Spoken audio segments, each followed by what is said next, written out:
अध्याय 1। हम सब मिलकर शीश नवाते। संध्या होते ही जो नभ पर सुंदर मोती बिखराता है और प्रातः होते ही भू पर जो आ उन्हें लुटा पाता है, जिसके शशि की रजत रश्मियां कण कण चांदी सा चमकाती और सुनहरी रवि की किरणें तृण तृण सोना सा दमकाती। नील गगन में सावन के घन उमड़ उमड़ छा जाते, प्यासी भू की प्यास मिटाने शीतल जलधारा बरसाते। गूंज रही है घाटी घाटी जिसके झरनों की झरझर से गाती सरिताएं, जिसका यश कल कल छल छल के मृदु स्वर से। डाल डाल पर बैठ वह गदल जिसके गुण के गीत सुनाते, वन उपवन के सुमन सुरभि जिस पर हंस हंस कर सदा लुटाते। जग के उस निर्माता को हम सब मिलकर है शीश नवाते, उस प्रभु को उस ईश्वर को हम सब मिलकर है शीश झुकाते। द्वारिका प्रसाद माहेश्वरी। शब्दार्थ वर्ड मीनिंग। नभ आकाश स्काई, भू पृथ्वी अर्थ, शशि चंद्रमा मून, रजत चांदी सिल्वर, रश्मियां किरणें बीम, रवि सूर्य सन, घन बादल क्लाउड, शीतल ठंडा कोल्ड, मृदु कोमल सॉफ्ट, विहग पक्षी बर्ड, सुरभि सुगंध स्मेल। अध्यापन संकेत छात्र छात्राओं को कविता कंठस्थ कराएं तथा कविता का स्वर वाचन कराएं। अभ्यास कार्य वौखिक का शुद्ध उच्चारण कीजिए। संध्या प्रातः, रश्मियां किरणें, उमड़ प्यासी शीतल, यश मृदु, वहगदल निर्माता ईश्वर। ख सोचिए तथा बताइए। एक कवि किसको नमन कर रहा है? 2 इस कविता के रचयिता कौन है? लिखित। का सही उत्तर पर टिक का निशान लगाइए।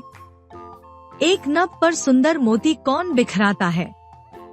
1 कवि, 2 ईश्वर, 3 सूर्य, 4 चंद्रमा। 2 प्यासी धरती की प्यास कौन मिटाता है?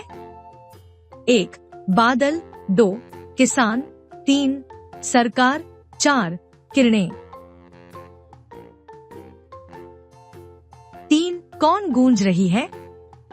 1 कोयल, 2 जंगल, 3 मंदिर, 4 घाटी। ख कविता की पंक्तियों को पूरा कीजिए। बैठ वह गदल जिसके गुण के, वन उपवन के जिस पर सदा लुटाते।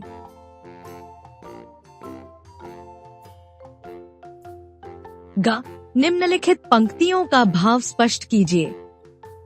जिसके शशि की रजत रश्मियां कण कण चांदी सा चमकाती और सुनहरी रवि की किरणें तृण तृण सोना सा दमकाती। घ निम्नलिखित प्रश्नों के उत्तर दीजिए। 1 पक्षी किसका गुणगान कर रहे हैं? 2 चंद्रमा व सूर्य की किरणें क्या क्या करती हैं? 3 सावन के घन क्या करते हैं?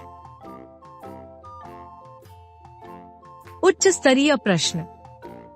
1 सरिताएं ईश्वर के यश का गान कैसे करती हैं? 2 जग का निर्माण करने वाले के क्या क्या कार्य हैं? भाषा की बात। का निम्नलिखित शब्दों के वर्ण विच्छेद कीजिए। 1 मोती, 2 रजत, 3 सावन, 4 शीतल, 5 सुरभि। ख निम्नलिखित शब्दों के 2 पर्यायवाची शब्द लिखिए। 1 नभ, 2 पृथ्वी, 3 शशि, 4 प्रवि, 5 घन। ग, निम्नलिखित शब्दों के तुकांत शब्द लिखिए। 1 चमकाती, 2 कलकल, 3 सुनाते, 4 नवाते। घ, निम्नलिखित शब्दों को वाक्य में प्रयोग कीजिए। 1 विहग, 2 सुरभि, 3 उपवन, 4 शशि, 5 सुनहरी।